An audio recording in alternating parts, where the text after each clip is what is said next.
तो आज ना हम लोग बहुत ही ज़्यादा इम्पोर्टेंट टॉपिक सीखेंगे। आजकल पूरे वर्ल्ड वाइड और इंडिया में और स्पेशली दिल्ली में बहुत ज़्यादा एडिक्शन की प्रॉब्लम होती जा रही है। एंड आप लोगों को लगता होगा कि एडिक्शन सिर्फ सब्सटेंस अब्यूज़ होता है, कोई शराब पी रहा है, कोई वीड ले रहा है या कोई ड्रग्स ले रहा है उसी को एडिक्शन बोलते हैं, बट ऐसा है नहीं।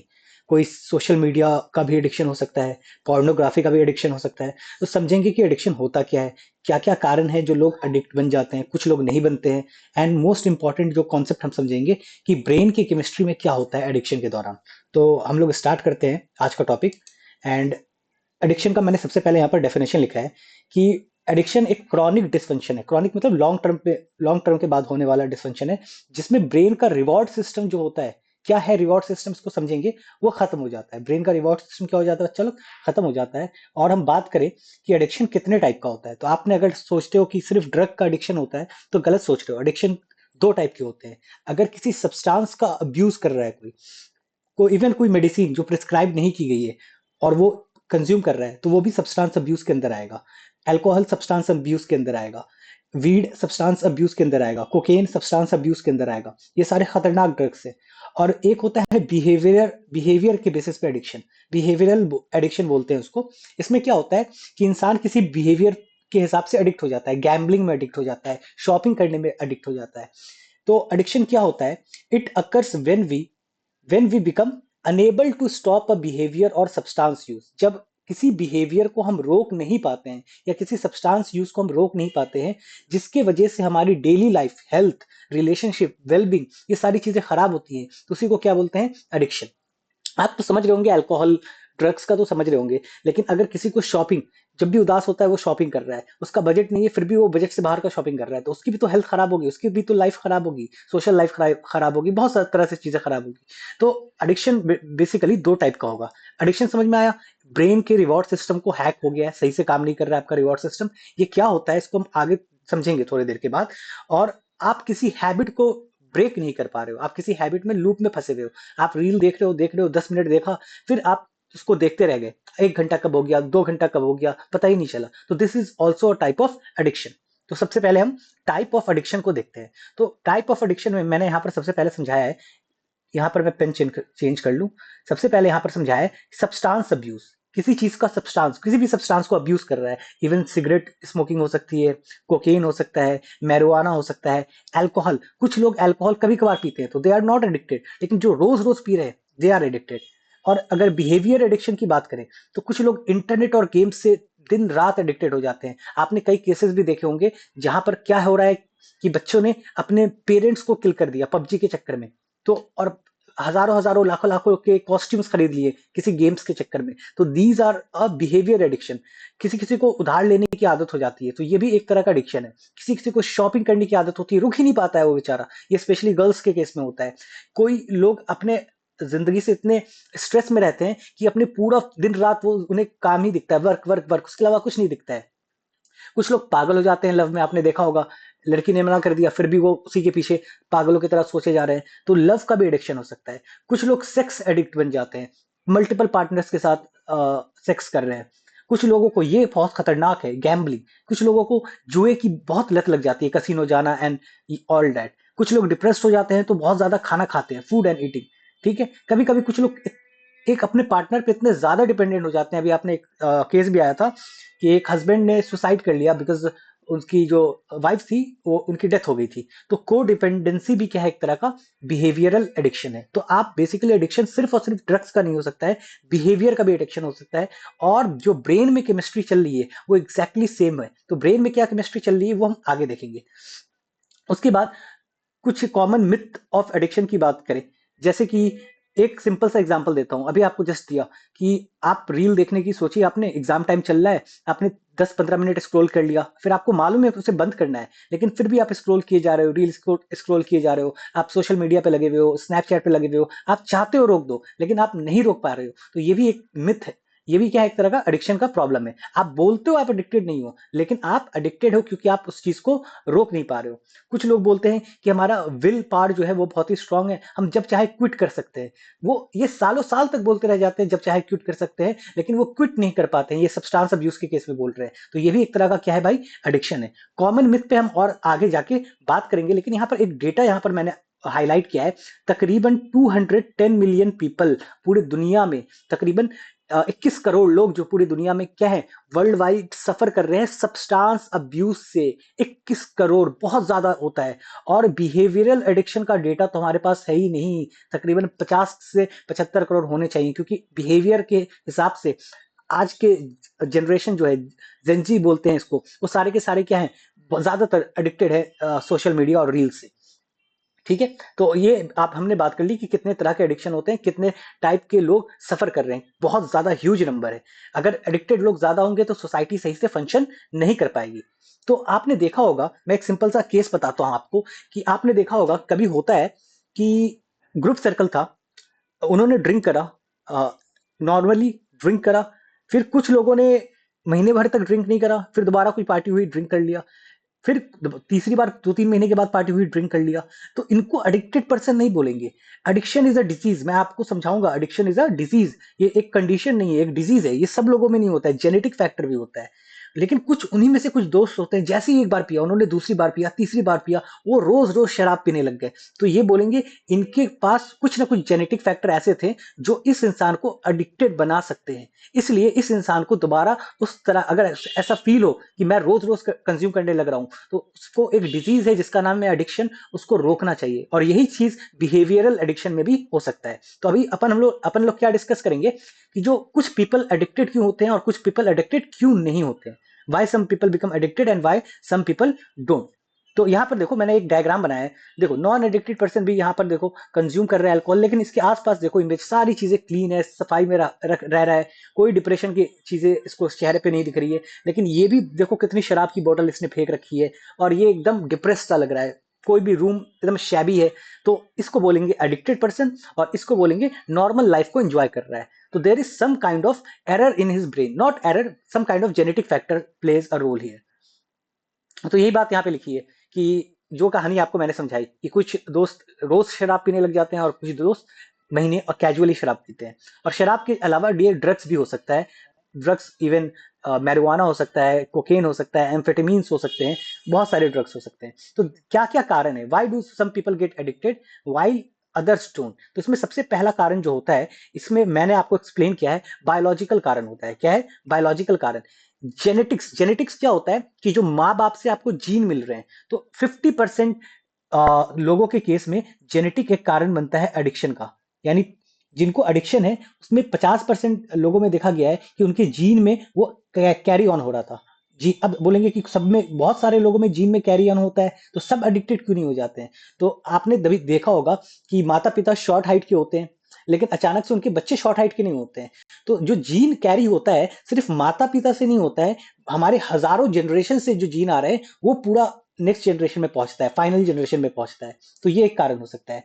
उसके बाद ब्रेन के केमिस्ट्री में एडिक्शन क्या करता है, आपके ब्रेन की जो केमिस्ट्री है, आपके ब्रेन को ऑल्टर करता है, एकदम अलग थलग सा बना देता है। तो एक तो ब्रेन में, जैसे किसी ने मान लो वीड पिया या शराब का कंजम्पशन किया, तो कुछ लोगों के ब्रेन में ठीक है थोड़ा बहुत इफेक्ट आया जो होना था, लेकिन कुछ लोगों के ब्रेन में कुछ ज्यादा ही डोपामिन रिलीज हुआ, तो उनके ब्रेन की केमिस्ट्री चेंज हो गई और वो डोपामिन की इतनी एडिक्ट बन गए कि वो बार बार कंज्यूम करने लग गए। तो एक होता है ब्रेन केमिस्ट्री। जब बार बार कंटिन्यूअस, 1 दिन पिया, 2 दिन पिया, 3 दिन पिया, किसी भी ड्रग का कंज्यूम किया और लंबे समय तक कंज्यूम करता है, डिफरेंट ड्रग्स का डिफरेंट होता है। ऐसा माना जाता है कि हीरोइन जो होता है आपका डाइएसिटाइल मॉर्फिन, वो 3 से 4 बार लोग कंज्यूम कर लेते हैं तो एडिक्टेड बन जाते हैं। ऐसा माना जाता है कि मैरिजुआना जो लंबे समय तक, काफी लंबे समय तक कंज्यूम करते हैं, साल 2 साल, तब जाके वो एडिक्टेड बनते हैं। तो डिफरेंट ड्रग का डिफरेंट डोज होता है एडिक्शन का। तो तीसरा कारण क्या सबसे पहला कारण क्या बताया मैंने, जेनेटिक, जो 50% आप में अप्लाई होता है लोगों में, 50% लोगों में जीन की वजह से एडिक्शन होता है।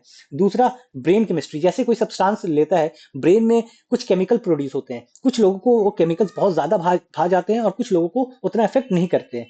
दूसरा हो गया ब्रेन केमिस्ट्री। तीसरा क्या होता है, फिजिकल डिपेंडेंस। जब लंबे समय तक कोई कंज्यूम करता है तो उनकी बॉडी एडिक्टेड हो जाती है, उनकी बॉडी नीड में रहती है उस केमिकल की। ब्रेन में बहुत सारे केमिकल रिलीज होते हैं।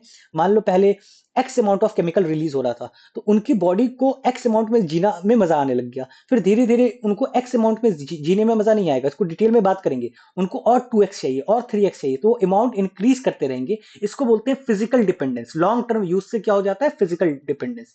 उसके अलावा न्यूरोलॉजिकल इंपैक्ट, न्यूरोलॉजिकल इंपैक्ट में मैं अलग से स्लाइड बनाया है मैंने, इसको एकदम अच्छे से डिस्कस करेंगे कि ब्रेन में क्या न्यूरोलॉजिकल इंपैक्ट हो रहे हैं, और यही सबसे इंपॉर्टेंट फैक्टर होगा। तो सबसे पहला फैक्टर तो हमने बायोलॉजिकल फैक्टर किया, यानी हमारे बॉडी में क्या क्या चेंज आ रहे हैं। जेनेटिक आ गया, इसमें ब्रेन केमिस्ट्री आ गया, फिजिकल डिपेंडेंस आ गया, और न्यूरोलॉजिकल जिस पे हम डिटेल में बात करेंगे, डोपामिन सिस्टम क्या होता है। उसके बाद साइकोलॉजिकल फैक्टर्स, साइकोलॉजिकल फैक्टर्स बहुत ही ज्यादा इंपॉर्टेंट होते हैं। मान लो आजकल तो फिर भी मेंटल हेल्थ को फोकस बहुत ही ज्यादा समझा जाता है, और लोग अवेयरनेस है, लोग बात कर रहे हैं। लेकिन पहले जमाने में इतना नहीं होता था। जैसे कि वियतनाम वॉर हुआ था, वहां पे एक अमेरिकन में, अमेरिका और वियतनाम में वॉर हुआ था। तो अमेरिका के वहां के सोल्जर्स जो होते थे, उनको काफी वॉर में बहुत लोगों की डेथ देखनी होती है, या बहुत ही ट्रॉमेटिक एक्सपीरियंस जब होता है, तो उसको बोलते हैं PTSD, post traumatic syndrome disorder, ऐसी समथिंग लाइक फुल फॉर्म होता है, पीटीएसडी बोलते हैं। किसी भी अ, ऐसा जंग जो होता है, वॉर जो होता है, उसके बाद जो तनाव आता है, उस तनाव में लोग क्या करते हैं, ड्रग्स लेना शुरू करते हैं। ऐसा हुआ था वियतनाम वॉर में, वहां पर जो अमेरिकन सोल्जर थे, उन्होंने हेरोइन का कंजम्पशन करना शुरू कर दिया था। या किसी को डिप्रेशन है, या किसी को बाइपोलर है, तो इन केसेस में 50 to 90% ज्यादा चांस होता है कि वो एडिक्टेड बन जाए। मेंटल डिजीज अगर किसी को है, तो उनके पेरेंट्स को बहुत ही ज्यादा ख्याल रखने की जरूरत है, उसने अपने बच्चों को, क्योंकि they are very prone to getting addicted. तो ये बात आपको याद रखनी है। तो साइकोलॉजिकल कारण में सबसे पहला कारण क्या है, अगर किसी को मेंटल हेल्थ है, तो उसको एडिक्शन होने का chances up to 50 to 90% increase हो जाता है, depending on the mental disease. For example bipolar में इट्स अबाउट 80%। उसके बाद आपने देखा होगा कुछ लोग, नेचर सबका अलग अलग होता है, बचपन से वो नेचर दिख जाता है। कुछ लोग बहुत ही इंपल्सिव डिसीजन लेते हैं, दिमाग में आया चलो कर दो, दिमाग में आया किसी को मारना है चलो मार दिया। तो ऐसे लोग जो बहुत ही इंपल्सिव डिसीजन लेते हैं, जो सोचते नहीं है, समझते नहीं है कॉन्सिक्वेंसेस क्या है, इस तरह के लोग प्रोन होते हैं एडिक्टेड होने के लिए। तो यहाँ पर माता पिता को ऐसे, अगर उनके बच्चे हैं जो बहुत ही ज्यादा इंपल्सिव डिसीजन लेते हैं, तो वहां पर क्या करने की जरूरत है, उसको प्यार से समझाने की जरूरत है, और उस पर नजर रखने की जरूरत है। उसके बाद मैंने आपको पीटीएसडी के बारे में बताया। उसी तरह ट्रॉमा एंड एडिक्शन। कभी कभी बचपन में किसी के पेरेंट्स की डेथ हो गई, या किसी के पेरेंट्स बहुत ही ज्यादा मारते पीटते थे, बच्चा अपने आप को कभी एक्सप्रेस ही नहीं कर पाया अपने पेरेंट्स के सामने, तो या फिर किसी और तरह का ट्रॉमा है, सेक्सुअल अब्यूज हो गया, छोटे छोटे फीमेल, अनफॉर्चुनेटली छोटे छोटे बच्चियों के साथ ऐसा होता है, तो उनके दिमाग में एक ट्रॉमा बैठ जाता है, एक डर बैठ जाता है। तो ऐसे लोग अपने ट्रॉमा से डील करने के लिए भी सब्सटेंस अब्यूज की तरफ चले जाते हैं। जरूरी नहीं है सब्सटेंस अब्यूज की तरफ चले जाएं, वो पोर्नोग्राफी की तरफ चले जा सकते हैं, वो मैस्टरबेशन की तरफ चले जा सकते हैं। तो ट्रॉमा और एडिक्शन का भी बहुत ही ज्यादा इंपॉर्टेंट लिंक है। अगर किसी चीज बचपन का ट्रॉमा है, तो वो किसी चांसेस है कि वो भविष्य में किसी न किसी तरह के किस में कन्वर्ट हो जाए, एडिक्शन में कन्वर्ट हो जाए। तो मैंने क्या बोला, मेंटल हेल्थ एंड एडिक्शन हो सकता है साइकोलॉजिकल फैक्टर में, इंपल्सिव डिसीजन वाले लोग हो सकते हैं, बचपन का किसी ट्रॉमा है तो वो हो सकता है, और किसी किसी को कोपिंग मैकेनिज्म। कोपिंग मैकेनिज्म क्या होता है, इसके बहुत सारे केस हो सकते हैं। कोपिंग मैकेनिज्म मतलब, फॉर एग्जाम्पल, कोई इंट्रोवर्ट पर्सन है, कोई इंट्रोवर्ट पर्सन है, और उसको क्या हो रहा है कि सोशल एंजाइटी होती है, वो बाहर बात नहीं कर पाता है, तो वो बियर पी ली उसने, और फिर वो बात करने लग गया। तो ये अपने जो आपके अंदर की एंजाइटी थी, या आपके अंदर का जो डर था, उसको डर से बचने के लिए, उसको डर से बचने के लिए कोप कोपिंग मैकेनिज्म स्टार्ट कर देते हैं। और ये कोपिंग मैकेनिज्म क्या है, एक तरह का एडिक्शन हो सकता है, ये पोर्नोग्राफी हो सकती है, ये सब्सटेंस अब्यूज हो सकता है, ये कुछ भी हो सकता है। तो ऐसे लोगों के लिए कोपिंग मैकेनिज्म, इस तरह के लोगों को एक्सरसाइज, मेडिटेशन और थेरेपी पे ध्यान देना चाहिए ज्यादा से ज्यादा, तो इससे वो बच सकते हैं। तो आपको साइकोलॉजिकल फैक्टर भी समझ में आ गया होगा, बायोलॉजिकल फैक्टर भी समझ में आया होगा। बायोलॉजिकल फैक्टर क्यों सब लोग एडिक्टेड नहीं होते हैं, क्योंकि वो जीन सब में प्रेजेंट ही नहीं है। 50% के जीन एक्टिवेट होते हैं एडिक्शन वाले। तो इसका मतलब एडिक्शन कोई टैबू चीज नहीं समझिए, एडिक्शन एक तरह की बीमारी है, जो किसी को हो सकती है, किसी को नहीं हो सकती है। और सिर्फ बायोलॉजिकल फैक्टर नहीं होगा। मान लेते हैं दो इंसान हैं, एक के पास, आपके पास क्या है, जीन दोनों के पास था, एडिक्टेड होने का। लेकिन एक को बचपन से इन्वायरमेंटल फैक्टर बहुत अच्छा मिला, माँ बाप बहुत अच्छे मिले, दोस्त बहुत अच्छे मिले, कजन्स बहुत अच्छे मिले, तो चांसेस है कि वो एडिक्शन की तरफ नहीं जाएगा। लेकिन एक को ये सारी चीजें नहीं मिली तो चांसेस है वो एडिक्शन की तरफ जाएगा। तो biological factor plus environmental factor determine कि समवन विल गेट एडिक्टेड और नॉट। और साइकोलॉजिकल फैक्टर इसी का दूसरा नाम हो गया।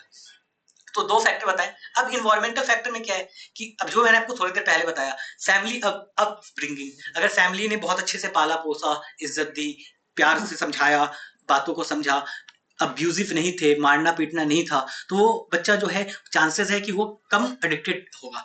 लेकिन अगर फैमिली इस तरह की नहीं है, मार रही है, पीट रही है, सुन नहीं रही है बातों को, तो इस तरह की अपब्रिंगिंग में चांसेस क्या है, केओटिक हाउस होल्ड में चांसेस क्या है कि वो बंदा, वो बच्चा और वो बच्ची या वो इंसान भविष्य में कभी ना कभी एडिक्टेड होने का चांस बहुत ही ज्यादा हो सकता है।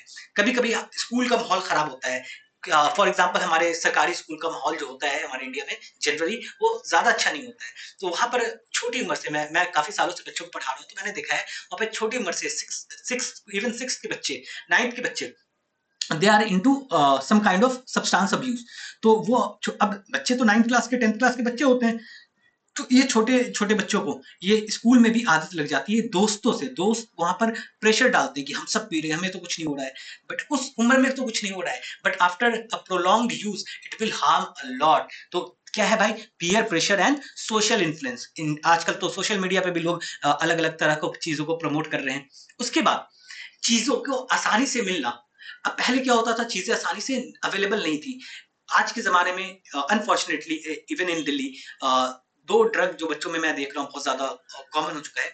एक अल्कोहल यूज बहुत ज्यादा कॉमन हो गया है क्योंकि बहुत आसानी से मिल रहा है, and the second is marijuana जो कि बहुत ही आसानी से मिल रहा है। तो अगर चीजें आसानी से मिलने लगेंगी तो लोग आसानी से खरीदेंगे, और आसानी से खरीदेंगे तो आसानी से यूज करेंगे। छोटे बच्चों को मालूम नहीं होता है, तो ये एक्सेसिबिलिटी ऑफ सब्सटेंसेस की बात कर रहे हैं।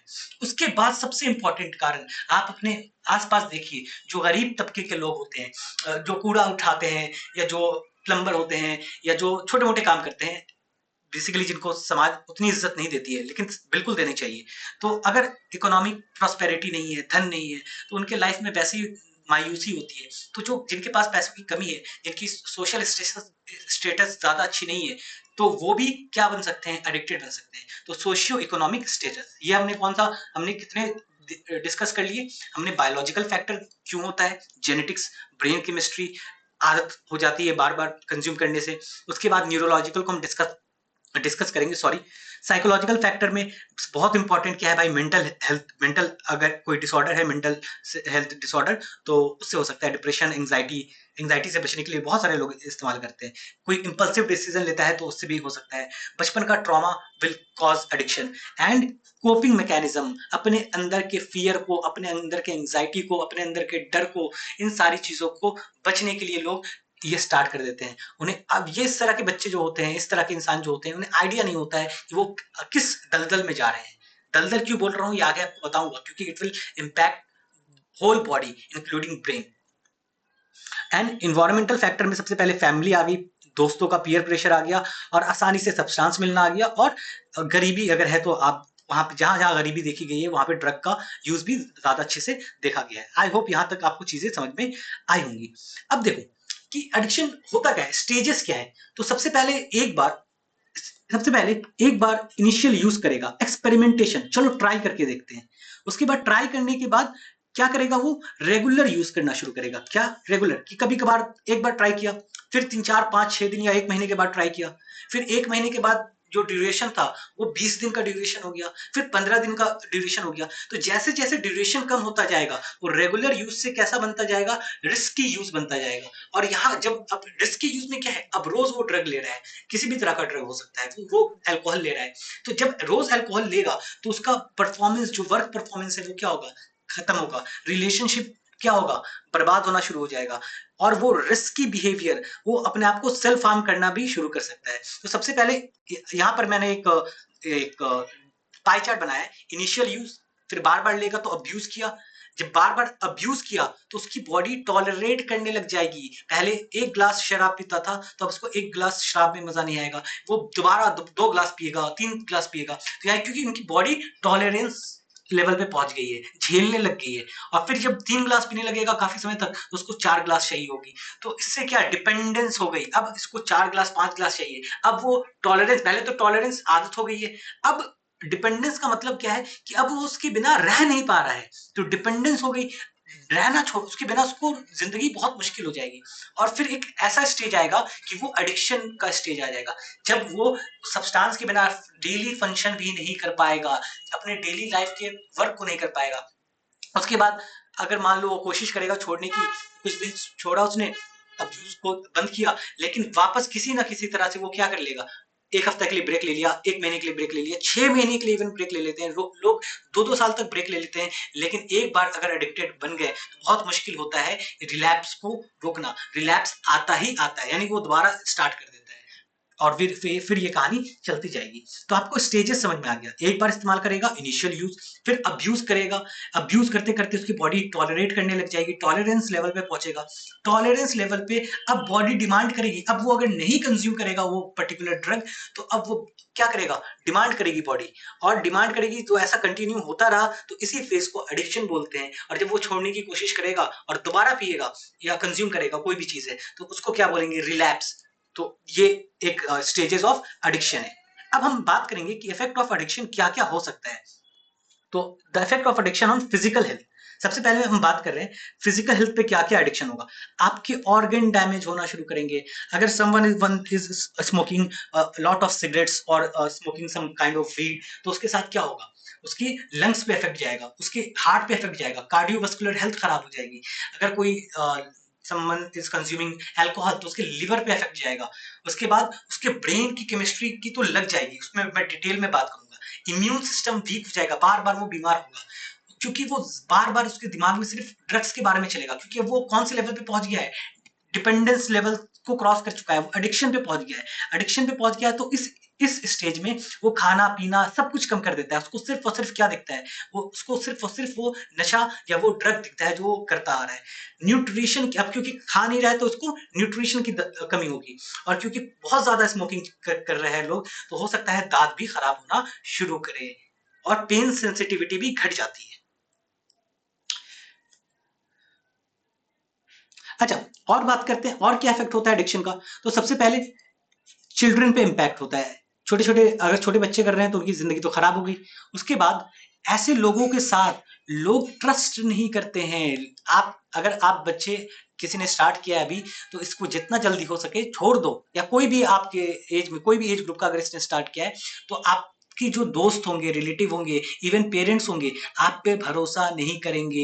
लॉस ऑफ ट्रस्ट, ट्रस्ट टूट जाएगा। उसके बाद आप हमेशा स्ट्रेस में रहेंगे, क्योंकि आप हमेशा क्योंकि ड्रग्स आर इलीगल, तो आप इलीगल चीजों पे जाएंगे तो क्या होगा, डर लगेगा, पुलिस का डर लगेगा, तो आपके ओवरऑल स्ट्रेस बढ़ जाएगी, एंजाइटी इंक्रीज हो जाएगी। और क्योंकि these are very costly things तो आपको फाइनेंशियल प्रॉब्लम्स होने लगेंगे, आपको बहुत ज्यादा फाइनेंशियल प्रॉब्लम्स होने लगेंगी, क्योंकि आपकी वर्क की प्रोडक्टिविटी भी घट जाएगी, आपके काम भी छूट जाएगा, और फिजिकली आप अपने आप को तो बर्बाद कर रहे हो, और आपका इमोशनल स्टेट जो होता है वो भी सही से काम नहीं करेगा, और बहुत ज्यादा आपको कंफ्यूजन होने लगेगी, फियर होने लगेगा बहुत ज्यादा। तो ये था कुछ इफेक्ट। अब हम बात करेंगे ब्रेन फंक्शन में क्या क्या इफेक्ट होता है। तो हमारे ब्रेन में ना एक रिवॉर्ड सिस्टम होता है कि कुछ अच्छा करने पे हमें बहुत देखो मैं सिंपल सा अभी छोटा सा बताता हूँ कि ब्रेन का रिवॉर्ड सिस्टम क्या है। कि आपने कोई वर्क करा, आपने पढ़ाई करी रात भर, तो आपको अच्छा लगेगा और आपको ना डोपामिन रिलीज होगा और आपको खुशी मिलेगी। फिर आफ्टर सम टाइम, ये नेचुरल तरीका है डोपामिन रिलीज होने का, फिर आफ्टर सम टाइम डोपामिन का लेवल नॉर्मल हो जाएगा, आपको फिर नॉर्मल फील होने लगेगा। ये ज्यादा हाई नहीं किया, लेकिन अगर आप ड्रग ले रहे हो तो ये जो डोपामिन का स्पाइक यहां तक गया था, अब ये स्पाइक और ऊपर जाएगा, और ये नेचुरल तरीके से नहीं गया है तो ये क्रैश और नीचे होगा। फिर नॉर्मल डोपामिन का लेवल ये था तो ये क्रैश नीचे जाएगा, और जब ये क्रैश नीचे जाएगा तो आपको दर्द होगा, पेन होगा, तो ये आपका रिवॉर्ड सिस्टम क्या हो जाएगा, खराब हो जाएगा। उसके बाद हमारे ब्रेन का आगे वाला जो पार्ट होता है इसको पीएफसी बोलते हैं। आगे वाला जो पार्ट होता है बेटा इसको पीएफसी बोलते हैं, प्री फ्रंटल कॉर्टेक्स। ये देखो ब्रेन का डेवलपमेंट कैसे हुआ है, पीछे से लेकर आगे की तरफ हुआ है। पीछे वाला जो ब्रेन है उसको रेप्टिलियन ब्रेन भी बोलते हैं, क्योंकि ये जो पीछे का ब्रेन है वो हमारे नॉर्मल फंक्शंस को कंट्रोल करता है। लेकिन जो सबसे थिंकिंग क्रिटिकल थिंकिंग का जो ब्रेन का पार्ट होता है वो आगे का पार्ट होता है, जिसको पीएफसी बोलते हैं, प्री फ्रंटल कॉर्टेक्स, जो रीजनिंग, थिंकिंग, ये सारी चीजें, क्रिएटिविटी, ये सारी चीजों में इन्वॉल्व होता है। लोग बोलते हैं कि वीट पीओ ये सारी चीजें अच्छी हो जाती है, बट स्टार्टिंग में तो अच्छा होगा, लेकिन आफ्टर सम टाइम बेटा ये आपका प्री फ्रंटल कॉर्टेक्स जो है वो सही से काम नहीं करेगा, आप सही से रीजनिंग नहीं कर पाओगे, आप सही से डिसीजन नहीं ले पाओगे। और तीसरा क्या होगा, आपके ब्रेन में स्ट्रेस, आपके बॉडी में कॉर्टिसोल नाम का हार्मोन पैदा होगा। ये कब पैदा होता है, जब स्ट्रेस होता है। तो आपका स्ट्रेस रिस्पॉन्स जो है, आप हमेशा ओवरऑल स्ट्रेस में रहेंगे। और क्योंकि आपका पीएफसी हार्म कर रहा है, इसमें डिटेल में मैं डोपामिन वाले सिस्टम में बताऊंगा, तो मेमोरी और लर्निंग क्या हो जाएगी, आपकी खराब हो जाएगी। और ब्रेन क्या है, जब भी कोई ब्रेन में क्या होता है बेटा, मैं बताता हूँ। ब्रेन में इस तरह से न्यूरॉन्स होते हैं, ठीक है, इस तरह से न्यूरॉन्स होते हैं ब्रेन में, एक, फिर दूसरा, फिर तीसरा। तो ब्रेन में क्या होते हैं बेटा, न्यूरॉन होते हैं। ये रहा एक न्यूरॉन मान लेते हैं, ये रहा दूसरा न्यूरॉन। तो ये न्यूरॉन आपस में बातचीत करते हैं। जब आप कुछ नई एक्टिविटी सीखते हो तो उन न्यूरॉन के बीच में तालमेल बन जाता है, वो दो न्यूरॉन आपस में ऐसे कनेक्शन बनाते हैं। इसको बोलते हैं न्यूरोप्लास्टिसिटी। जब भी आप कोई नया सब्जेक्ट सीखने जाओ तो वहां पर आप स्टार्टिंग में वक्त लगेगा, लेकिन धीरे धीरे आप सीख जाओगे, क्योंकि ब्रेन के न्यूरॉन्स ने क्या उस चीज को समझना शुरू कर दिया, एक दूसरे से न्यूरॉन ने कनेक्शन बनाना शुरू कर दिया। तो आपकी न्यूरोप्लास्टिसिटी जो है वो खराब हो जाएगी, यानी आपके ब्रेन के function overall day by day खराब होने लगेगी। उसके बाद इमोशंस की बात करें तो आपके इमोशंस में क्या क्या आएगा, आपको गिल्ट बहुत होगा। देखो, आप ऐसे स्टेज पे पहुंच जाते, लोग जो होंगे जो ड्रग कंज्यूम करते हैं वो ऐसे स्टेज पे पहुंच जाते हैं कि वो कंज्यूम नहीं करना चाहते, दे इवन क्राई, बट क्योंकि आदत बन चुकी है, बॉडी डिमांड कर रही है, बॉडी को अगर नहीं मिलेगा तो बॉडी की फंक्शंस पूरी नहीं होगी। तो फील, लेकिन एवरीवन, आसपास के आपके जो चाहने वाले लोग होंगे, आप उनको तकलीफ दे रहे होंगे, तो आप कंटिन्यूअस फीलिंग ऑफ गिल्ट में रहेंगे, आपको हमेशा शर्म आएगी, आपको हमेशा आपके सारे दोस्त ट्रस्ट नहीं कर रहे होंगे, तो आप एक लोनलीनेस आ जाएगा। तो इमोशंस देखो, कितने इमोशंस भी आपके खराब हो रहे हैं, ब्रेन भी खराब हो रहा है, फिजिकल हेल्थ भी खराब हो रहा है। उसके बाद एंजाइटी डिसऑर्डर होगा, आप पब्लिक प्लेस में जाएंगे, you will start sweating a lot.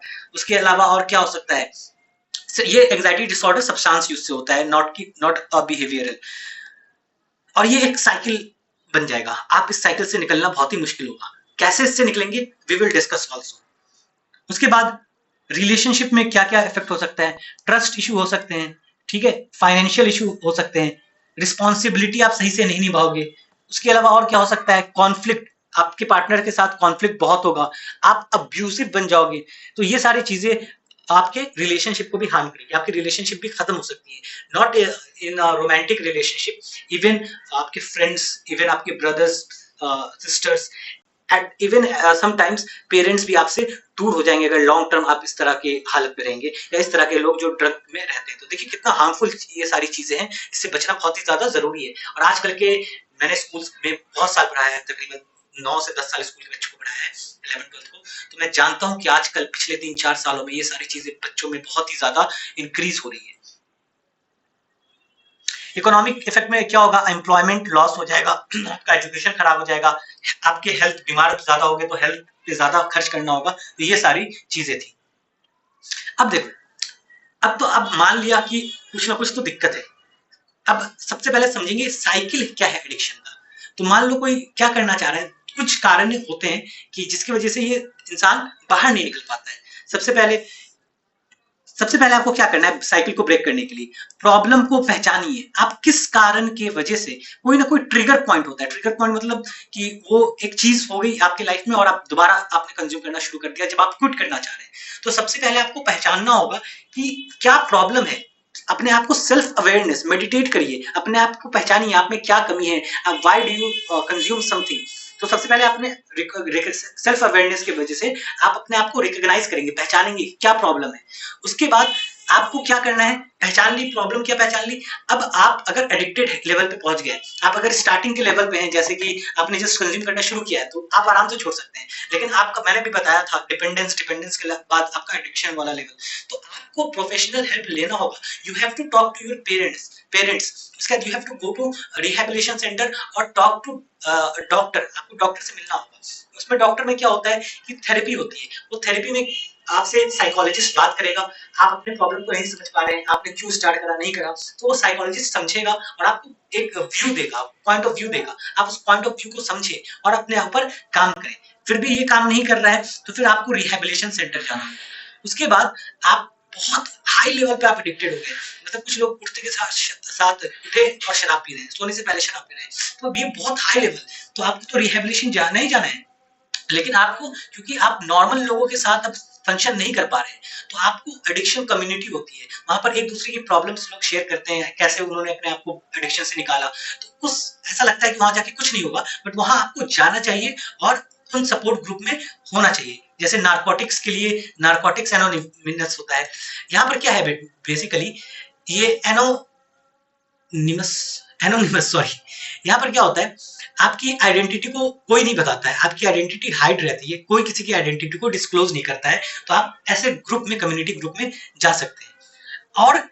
और क्या कर सकते हैं इसके अलावा बचने के लिए साइकिल से बचने के लिए, तो आपको हेल्दी, क्योंकि आपने अपने लाइफ में एक अलग तरह की एक्टिविटीज और हॉबीज बना ली है।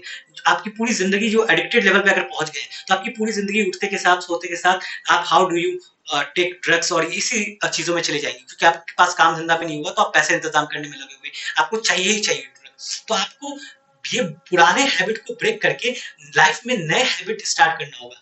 इट हो सकता है कि ये काफी डिफिकल्ट हो, लेकिन you have to work on that. जैसे कि replace addicted behaviour with activities like exercise करिए, हॉबी कुछ ना कुछ नए हॉबीज बनाइए, पेंटिंग, जो भी आपको पसंद है, क्रिकेट खेलना शुरू कर सकते हैं। आपको ब्रेक लेना होगा 6 महीने 7 महीने, नए हैबिट्स को ढूंढना होगा। और meditation is very important, mindfulness practices कीजिए। और यहाँ पर आप जब ये सारे काम करेंगे तो आपकी फैमिली भी हेल्प करेगी, आपके फ्रेंड्स भी सपोर्ट करेंगे अगर सच्चे दोस्त होंगे। तो फ्रेंड, फैमिली और ये जो कम्युनिटीज होते हैं, यहाँ पर आप अपनी प्रॉब्लम्स को बताइए जो आप फील कर रहे हैं, और इससे आप इन सारी चीजों से, एडिक्शन से आप बाहर निकल सकते हैं। आई होप आपको समझ में आया होगा। तो अच्छा, क्या क्या ट्रिगर पॉइंट हो सकते हैं, तो कोई इमोशनल, सॉरी, कोई इमोशनल ट्रिगर पॉइंट हो गया कि आपकी, मान लेते हैं किसी दोस्त से लड़ाई हो गई, पेरेंट्स को आप कुछ समझाना चाह रहे थे, क्योंकि ऐसा होगा कि पेरेंट्स समझ नहीं पाएंगे, कभी दोस्त समझ नहीं पाएंगे, कभी आपका पार्टनर समझ नहीं पाएगा, तो ये सारे इमोशनल ट्रिगर है। तो एक तो होता है कि इमोशनली कुछ हुआ लाइफ में, तो आप ट्रिगर हो गए, तो आप दोबारा रिलैप्स कर जाओगे, आप दोबारा कंज्यूम करने लगोगे। दूसरा, क्रेविंग, इस पे आपको कंट्रोल करना होगा, क्रेविंग आएगी तो आपको उससे बचना होगा। उसके बाद कुछ ना कुछ रिचुअल बना होता है लोगों का कि अरे ना, रात के 9 बज गए, 3-4 लोग मिल गए हैं, तो ये सारे रिचुअल से दूर भागना होगा, इन रिचुअल को ब्रेक करना होगा। और एक होता है गिल्ट, गिल्ट में कि यार मैं सुधर ही नहीं पा रहा हूँ, बहुत गिल्ट में चला गया हूँ, और ज्यादा मुझे कंज्यूम करने के लिए। तो ये सारे ट्रिगर पॉइंट है, इनको पहचानना होगा, इन सारे ट्रिगर पॉइंट को, और आपको बचना होगा इन सारी चीजों से। तो ये था कि कैसे एडिक्शन से बाहर निकला जा सकता है। Support is very important. उसके बाद प्रिवेंशन, एडिक्शन होने से पहले, prevention is better than cure, आपने सुना होगा। तो कैसे प्रिवेंट कर सकते हैं, तो सबसे पहले ये लोग लाइफ का प्रेशर हैंडल नहीं कर पाते हैं, तो आपका कितना भी लाइफ का प्रेशर आए, आपको ड्रग्स की तरफ नहीं जाना है। आप दोस्तों के पास जाइए, आप रनिंग कर लीजिए, रनिंग से भी वही इंडोर्फिन रिलीज होता है जो आप किसी भी तरह के सब्सटेंस अब्यूज से इंडोर्फिन रिलीज होता है। उसके बाद अपने, अगर ऐसे कोई पीयर प्रेशर है जो आपको फोर्स कर रहा है, तुरंत कट ऑफ कीजिए ऐसे दोस्तों से।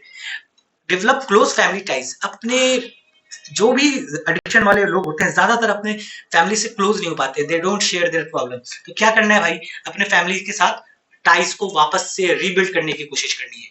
उसके बाद मेंटल इलनेस है तो go to doctor, go to psychiatrist, go to physiotherapist बोल रहा हूँ, साइकाइट्रिस्ट, गो टू साइकोलॉजिस्ट। यहाँ पर आपको जाना है, आपको अपनी प्रॉब्लम बतानी है, they will definitely help, they are very very much professional. और सबसे ज्यादा क्या है, अपने लाइफ में हेल्दी हैबिट्स लाना है, स्पोर्ट्स खेलिए, आप एक्सरसाइज कीजिए, आप सुबह जल्दी उठिए, रनिंग पे जाइए। ये सब करने से आप अपने आप को प्रिवेंट कर सकते हैं ड्रग एडिक्शन से। तो मैंने आपको क्या क्या चीजें समझा दी हैं, एक बार जल्दी से रिकैप कर लेते हैं। एडिक्शन का डेफिनेशन बता दिया, क्या होता है जब किसी आदत से आप बाहर नहीं निकल पाते हैं, एक रील का भी एग्जांपल दे दिया। कोई अलग अलग लड़कियों से बात करने में भी होते हैं, कुछ मेरे ही दोस्त हैं, डिफरेंट लड़कियों से बात कर रहे होते हैं, तो ये भी एक तरह का एडिक्शन है। तो जब किसी हैबिट को ब्रेक नहीं कर पा रहे हैं, जिससे आपके ब्रेन का रिवॉर्ड सिस्टम खराब हो रहा है, तो वो क्या है, एडिक्शन। बायोलॉजिकल फैक्टर हमने समझा, साइकोलॉजिकल फैक्टर समझा, इन्वायरमेंटल फैक्टर समझा, स्टेजेस ऑफ एडिक्शन समझा, अब हम इफेक्ट ऑफ एडिक्शन क्या क्या होता है फिजिकल हेल्थ पे, मेंटल हेल्थ पे, सोशल हेल्थ पे, ब्रेन पे, ये सारी चीजों को हमने समझा, और साइकिल को ब्रेक कैसे करेंगे ये भी समझा, और उसके बाद हमने समझा प्रिवेंशन ऑफ एडिक्शन। अब कुछ मिथ है, ये बहुत इंपॉर्टेंट है मिथ को समझना। मिथ मतलब ऐसे ही, मिथ तो समझते होंगे ना, ठीक है। अफवाहें, मिथ का मतलब अफवाहें। तो देखो, एडिक्शन इज अ चॉइस। लोग बोलते हैं कि ना इसने, इसके चॉइस है, इसने जानबूझ के एडिक्शन शुरू किया, इसके हाथ में नहीं। Addiction is not a choice, is a chronic brain disorder. बहुत सारे लोग अल्कोहल में, अल्कोहल इज अ क्या बोल सकते हैं उसको, लीगल ड्रग, जो कि इंडिया में और ज्यादातर देश में लीगलाइज्ड है। तो लेकिन है तो वो भी ड्रग। कुछ पीपल जो होते हैं वो बार बार कंज्यूम करते हैं, रोज कंज्यूम करते हैं, पागल हो जाते हैं कंज्यूम कर करके, रास्ते में गिरे होते हैं। लेकिन उन्हीं के दोस्त जो होते हैं वो कभी कभार पार्टी में कंज्यूम करते हैं और ओवर भी नहीं करते हैं।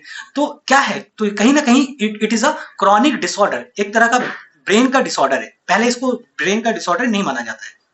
तो पहले याद रखिएगा, addiction is a chronic disorder. यानी स्टार्टिंग में तो वॉलेंट्री हो सकता है, कहने का मतलब क्या है, स्टार्टिंग में तो आपने खुद से लिया, लेकिन एक बार ले लिया तो क्योंकि आपकी ब्रेन की केमिस्ट्री, आपकी जीन ऐसी थी कि आप बार बार उसको कंज्यूम करेंगे। ऐसा बोला जाता है कि जो बहुत कमजोर लोग होते हैं, वीक, जो इमोशनली वीक होते हैं, वही आप एडिक्शन में जाते हैं। ऐसा जरूरी नहीं है। ऐसा देखा गया है, जो एडिक्शन से बाहर निकलते हैं, they are the most strongest emotional person. तो addiction only affect weak people, ये फालतू बात है। ये एक इंपॉर्टेंट पॉइंट है। कुछ लोग बोलते हैं you can quit any time, जब चाहे वो आप क्विट एडिक्शन को क्विट कर सकते हो। नहीं, अगर आपको एडिक्शन वाले स्टेज पे पहुंच गए तो आप जब चाहे क्विट नहीं कर सकते हैं। आपको प्रॉपर गाइडेंस की जरूरत है, आपको फैमिली सपोर्ट की जरूरत है, आपको रिहेबिलिटेशन या फिर प्रॉपर साइकियाट्रिस्ट एंड साइकोलॉजिस्ट की जरूरत है। और यहाँ पर लिखा है रिहेबिलिटेशन हमेशा काम करता है।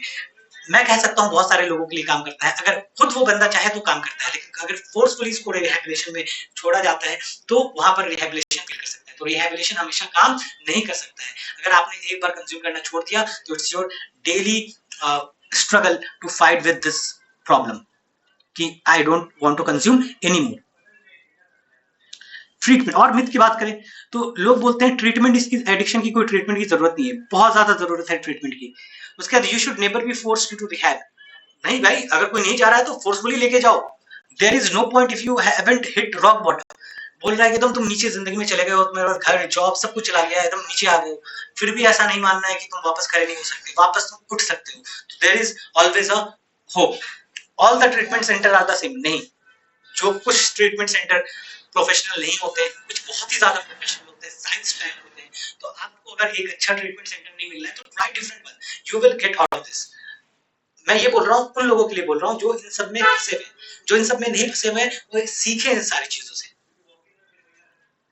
ट्रीटमेंट, हाँ एक चीज और बोला जाता है, एक बार ट्रीटमेंट करा लिया तो एडिक्शन हमेशा चला जाएगा। नहीं, एडिक्शन हमेशा नहीं चला जाएगा। आपको हमेशा उस चीज को ना बोलना होगा, क्योंकि आपकी ब्रेन की केमिस्ट्री को वो बहुत ज्यादा पसंद आ गया है। Relapse is the proof that treatment doesn't work. ऐसा होता है कि 3 महीने तक उसने कंज्यूम नहीं किया कुछ ड्रग, लेकिन अचानक से कुछ हो गया, वो कंज्यूम कर लिया। लेकिन उसको गाली नहीं देनी है, उसको वापस से शुरुआत करने के लिए मोटिवेट करना है। It's a life long journey, और you are wasting time and money if you go back. फालतू बातें हैं। आपको रिहेबिलिटेशन में जाना है, कोई टाइम एंड मनी वेस्ट नहीं हो रहा है, आपकी जिंदगी सुधर रही है। तो ये सारी बात थी एडिक्शन की। अब एडिक्शन की एक ब्रेन में क्या होता है वो मैं बात करना चाहूंगा। एडिक्शन के ब्रेन में क्या होता है, समझते हैं एडिक्शन के ब्रेन में क्या होता है। देखिए, यहाँ पर मैंने हेडिंग दिया है neurochemistry of brain during addiction. तो how substance abuse can lead to, यानी कहने का मतलब जो सब्सटेंस अब्यूज होते हैं, बिहेवियरल एडिक्शन की बात में तो ये कम होता है, बिहेवियरल एडिक्शन में कम होता है, उसमें भी होता है एक्सट्रीम केसेस में। लेकिन सब्सटेंस अब्यूज में अगर कोई ज्यादा ही समय तक सब्सटेंस अब्यूज करेगा तो उसको अलग अलग साइकोलॉजिकल डिसऑर्डर हो सकते हैं, डिप्रेशन हो सकता है, एंजाइटी सिंड्रोम डिसऑर्डर्स हो सकते हैं, उसके अलावा पीटीएसडी वाली प्रॉब्लम हो सकती है। तो उसको साइकोलॉजिकल डिसऑर्डर हो सकते हैं। और उसको और क्या हो सकते हैं भाई, उसको न्यूरोलॉजिकल डिसऑर्डर भी हो सकते हैं। न्यूरोलॉजिकल डिसऑर्डर में पार्किंसन डिजीज एक कॉमन है जो हो सकता है। अब यहाँ पर समझिए कि ब्रेन का कुछ हिस्से हैं, ब्रेन के कुछ पार्ट है। मैं आपको पहले एक चीज बता देता हूँ, डोपामिन क्या होता है। अरे मैंने लिखा नहीं डोपामिन के बारे में, देखो बहुत गंदे राइटिंग है लेकिन समझो। डोपामिन वो चीज है, मैं पहले कहानी बता देता हूँ। देखो, ये एक न्यूरॉन है, ये एक न्यूरॉन है। हमारे ब्रेन में तकरीबन ट्रिलियंस ऑफ न्यूरॉन है, ट्रिलियंस ऑफ न्यूरॉन है, ऐसे न्यूरॉन। और ये एक न्यूरॉन मान लो, ठीक है, यहाँ पर फिर क्या हो जाएगा आपका दूसरा न्यूरॉन होगा। तो न्यूरॉन का ये वाला जो पार्ट देख रहे हो आप बाहर निकला हुआ, इस वाले पार्ट को डेंड्राइट बोलते हैं। क्या बोलते हैं? डेंड्राइट बोलते हैं, इसको डेंड्राइट बोलते हैं। और ये वाला पार्ट जो है इसको एक्सॉन बोलते हैं, और ये वाला जो एंड है इसको एक्सॉन टर्मिनल बोलते हैं। मैं यहाँ पर ड्रॉ ही करके लिख देता हूँ। ये जो यहाँ पर आप देख रहे हो इस तरह से जाला फैला हुआ है, ठीक है, न्यूरॉन के स्टार्टिंग में, इसको हम लोग क्या बोलते हैं? डेंड्राइट बोलते हैं। आप तो पहली बात तो ये समझिए, ये क्या है? डेंड्राइट है, और ये एक्सॉन है। ये जो ट्यूब जा रही है ये एक्सॉन है, और यहाँ एक्सॉन का एंड है तो एक्सॉन टर्मिनल बोला। ये क्या है? Axon terminal. ये वाला जो पार्ट है एक्सॉन टर्मिनल। अब ये देखो, ये एक्सॉन टर्मिनल के एंड में एक गोल बैग लाइक स्ट्रक्चर है, इसको साइनेप्टिक नॉब बोलते हैं। क्या बोलते हैं बेटा? सॉरी, बार बार बेटा निकल जाता है क्योंकि टीचर रह चुका हूं तो बेटा बोलने की आदत है। इसको क्या बोलते हैं? Synaptic knob. और अभी ध्यान से देखो, यहां पर मैंने मेंशन किया होगा, just wait for a while. यहां देखो, इस साइनेप्टिक नॉब के अंदर एक छोटे छोटे बैग लाइक स्ट्रक्चर है। ये देखो, बैग ब्लू कलर से बनाया है, बैग लाइक स्ट्रक्चर, उसको साइनेप्टिक वेसिकल बोलते हैं। क्या बोलते हैं? Synaptic vesicle.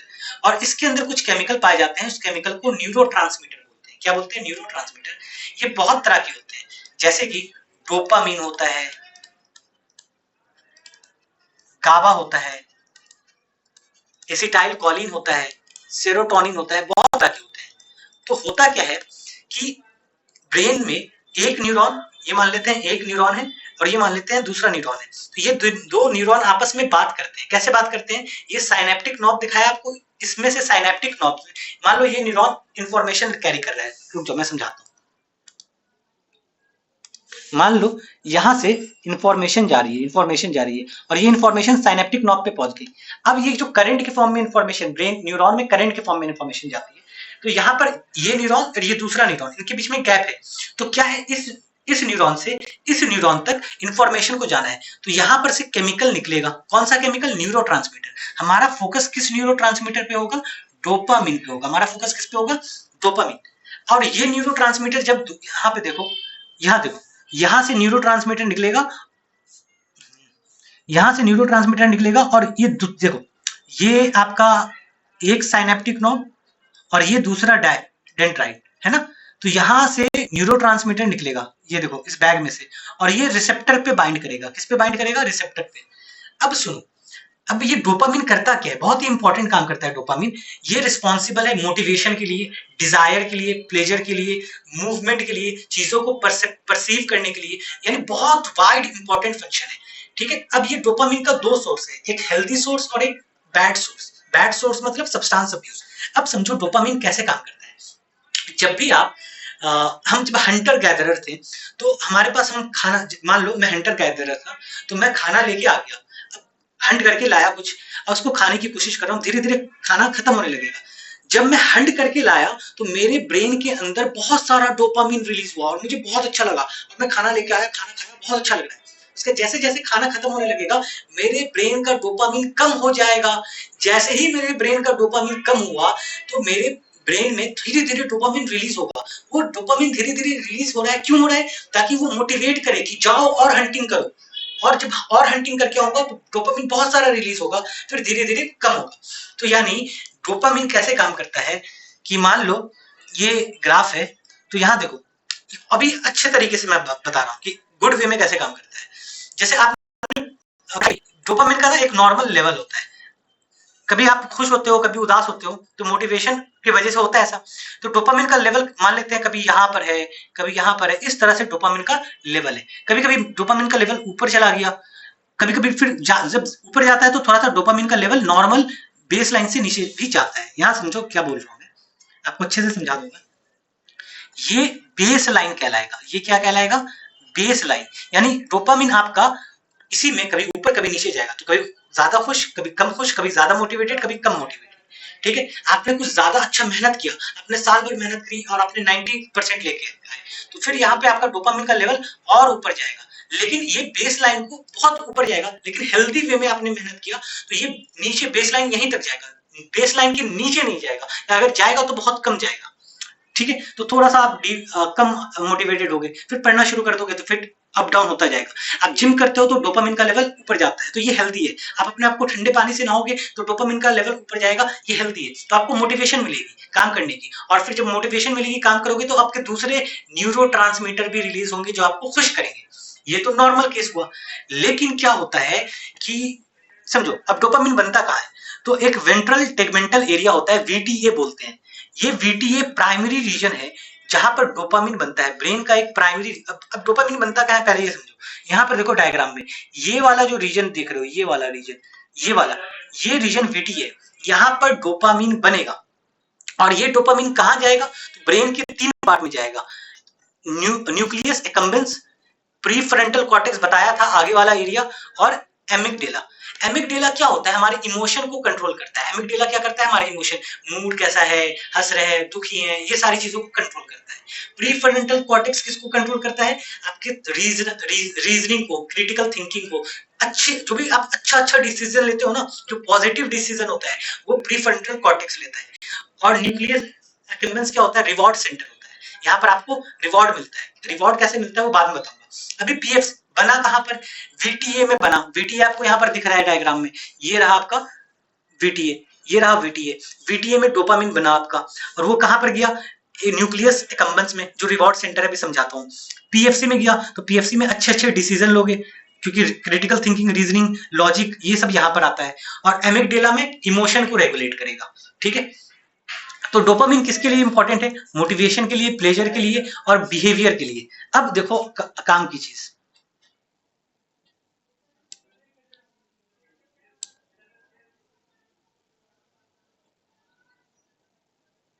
ठीक है, देखो उसके बाद एक होता है सब्सटेंशिया नाइग्रा, एक और एरिया होता है ब्रेन में सब्सटेंशिया नाइग्रा, वो मिड ब्रेन में प्रेजेंट होता है। ठीक है, ब्रेन के 3 पार्ट है, फोर ब्रेन, फिर मिड ब्रेन, फिर सबसे पीछे हाइंड ब्रेन। ठीक है, ये कहां पर प्रेजेंट होता है, मिड ब्रेन। ये भी डोपामिन बनाता है, ये भी क्या बनाता है, डोपामिन। और ये एक एरिया में भेजता है जिसका नाम है स्ट्राइटम। कहां पे भेजता है, स्ट्राइटम। और ये किसके लिए रिस्पॉन्सिबल होता है, मूवमेंट के लिए रिस्पॉन्सिबल होता है। तो अभी मैंने क्या बताया, डोपामिन प्लेजर, बैलेंस, इन सारी चीजों को, मोटिवेशन, इन सारी चीजों को कंट्रोल करता है, स्पेशली मोटिवेशन। और कहां बन रहा था, सबसे इंपॉर्टेंट, सबसे पहले वीटीए में बनता है। वीटीए से कहां गया, नैक में, न्यूक्लियस एकम्बेंस में, इसके बारे में बताऊंगा। उसके बाद कहां गया, पीएफसी में गया, जो डिसीजन मेकिंग लेगा। और तीसरा कहां गया, एमिगडाला में गया। अब मान लो कोई इंसान सालों साल तक क्या कर रहा है, सब्सटेंस अब्यूज कर रहा है, सालों साल तक सब्सटेंस अब्यूज कर रहा है, या रील देख रहा है, या पोर्नोग्राफी में इन्वॉल्व है, मास्टरबेशन में इन्वॉल्व है, तो क्या होगा, यहाँ पर डोपामिन पैदा होगा, वीटीए में डोपामिन बहुत ज्यादा पैदा होगा।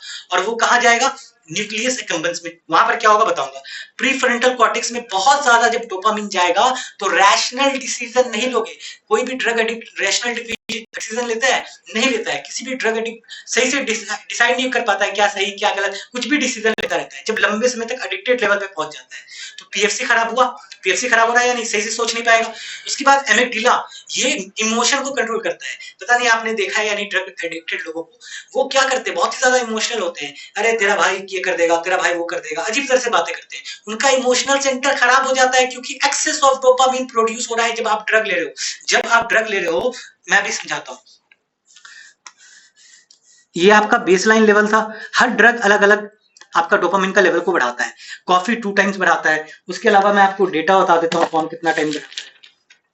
चॉकलेट 1.5x डोपामिन को इंक्रीज करता है, निकोटीन 2.5x को डोपामिन को इंक्रीज करता है, और एक एक्सरसाइज भी डोपामिन को इंक्रीज करता है। तो एक्सरसाइज हेल्दी में चला जाएगा, कॉफी भी हेल्दी में चला जाएगा। और एक एम्फेटामिन एक ड्रग है जो कि यूएस में बहुत चलता है, वो 10 गुना डोपामिन को बढ़ाता है। तो सोचो, अगर बेस लाइन यहाँ था, मैक्सिमम डोपामिन का लेवल यहाँ जाना था, वो 10 टाइम्स डोपामिन का लेवल यहाँ चला गया, नॉर्मल से कहीं ज्यादा। उसको क्या, एक जैसे डोपामिन रिलीज होता है बहुत अच्छा लगता है या नहीं, लेकिन वो डोपामिन कब रिलीज होता है, जब मेहनत करता है इंसान, कोई एक्सरसाइज करता है, कोई पढ़ाई लिखाई करता है, कुछ प्रोडक्टिव करता है। लेकिन इसने नशा करा, इसने डोपामिन के लेवल को बहुत ज्यादा इंक्रीज कर दिया, 10 टाइम इंक्रीज कर दिया। अब ये कहाँ जाएगा, अब जैसे अब ये बेस लाइन यहाँ था, अब ये बेस लाइन पे नहीं जाएगा।